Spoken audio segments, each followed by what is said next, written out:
Victor ডুমি কি হবে তাহলে মার্ভেলের নেক্সট আয়রন ম্যান?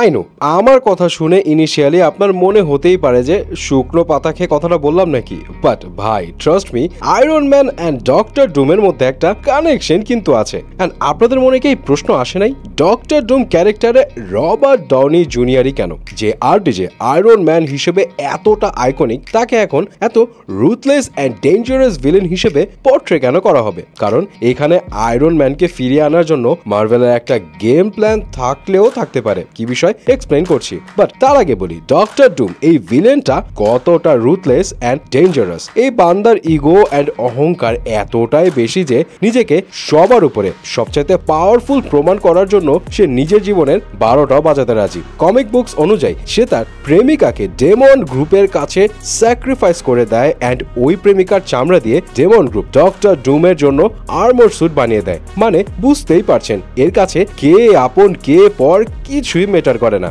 এখন আসি আয়রন ম্যানের সাথে ডক্টর ডুমের আসলে কানেকশন কি রয়েছে। দেখুন, ডক্টর ডুম যদিও ফ্যান্টাস্টিক ফোরের ভিলেন অ্যান্ড ফ্যান্টাস্টিক ফোরের লিডার মিস্টার ফ্যান্টাস্টিকের সাথে ওর শত্রুতা বেশি, বাট কমিক বুকে বেশ কয়েকবার ডক্টর ডুমের সাথে আয়রন ম্যানের ফাইট হয়েছে। অ্যান্ড যে কয়বারই আয়রন ম্যান অ্যান্ড ডক্টর ডুমের ফাইট হয়েছে, আয়রন ম্যান একদম ডক্টর ডুমকে উড়াই দিছে। বাট তাদের মধ্যকার এই রিলেশনশিপ সবসময় কিন্তু ঢিসুম টাইপ ছিল না। 2015 সালের সিক্রেট ওয়ার্স কমিক বুকের একটা ইভেন্টে ডক্টর ডুম তার পাওয়ার হারিয়ে আগের চেহারায় ফিরে আসে। অ্যান্ড এরপর 2015 সালের ইনভিনসিবল আয়রন ম্যান কমিক বুকে এই বেটা সাপোর্টিং ক্যারেক্টার হিসেবে থাকে অ্যান্ড জোর জবরদস্তি আয়রন ম্যানকে হেল্প করার জন্য রিকোয়েস্ট করতে থাকে, যদিও আয়রন ম্যান তাকে বিশ্বাস করতে চায় না। এরপর 2016 সালের সিভিল ওয়ার 2 ইভেন্টসে যখন আয়রন ম্যান একদম কোমাতে চলে গিয়েছিল, তখন ডক্টর ডুম নিজের জন্য আয়রন ম্যান স্যুট বানিয়ে ফেলে অ্যান্ড আয়রন ম্যানের হিরোইক লেগেসি ক্যারি অন করছিল, প্লাস স্টার্ক ইন্ডাস্ট্রিকেও সেভ করেছিল।